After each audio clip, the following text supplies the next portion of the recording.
अब चलते हैं शॉर्ट क्वेश्चन नंबर 7 की तरफ, जिसमें हम लोग डिस्कस करेंगे कि जो बीट्स इंस्ट्रूमेंट्स वो क्यों यूजफुल हैं in tuning the musical instrument. How are beats useful in tuning musical instruments, discuss करते हैं। Tuning an instrument means that to produce sound of the desired frequency, यानी कि अपनी डिजायर्ड फ्रीक्वेंसी का sound play करने के लिए बेसिकली किसी म्यूजिकल इंस्ट्रूमेंट को ट्यून किया जाता है, जहां पर नंबर ऑफ बीट्स इंस्ट्रूमेंट्स उनको प्रोड्यूस किया जाता है एट डिफरेंट फ्रीक्वेंसीज। अब यहाँ पर क्या होगा स्टूडेंट्स, जब डिफरेंट फ्रीक्वेंसीज की बीट्स प्रोड्यूस होंगी तो जो दो साउंडिंग बॉडीज हैं स्टूडेंट्स उनको वर्क करना पड़ेगा।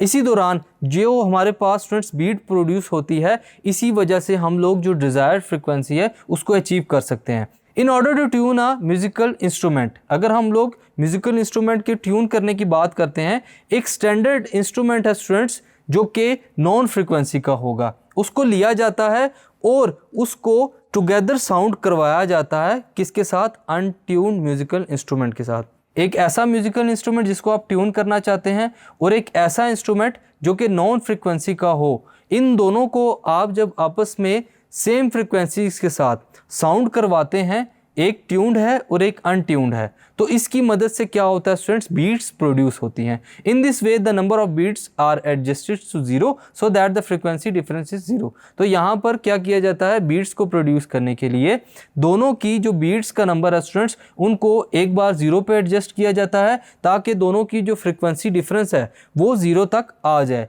और इसके बाद क्या किया जाता है कि दोनों म्यूजिकल इंस्ट्रूमेंट को सेम फ्रीक्वेंसी के साथ साउंडेड किया जाता है, बजाया जाता है। तो इसके साथ क्या होगा स्टूडेंट्स, जब उन दोनों की फ्रीक्वेंसीज मैच करेंगी तो नंबर ऑफ बीट्स जो है वो प्रोड्यूस होंगी। सो स्टूडेंट्स यही वजह है कि जैसे ही बीट्स को प्रोड्यूस किया जाता है तो इसकी मदद से आप अपनी डिज़ायर फ्रीक्वेंसी की जो ट्यूनिंग है म्यूजिकल इंस्ट्रूमेंट के ऊपर कर सकते हैं। Thank you.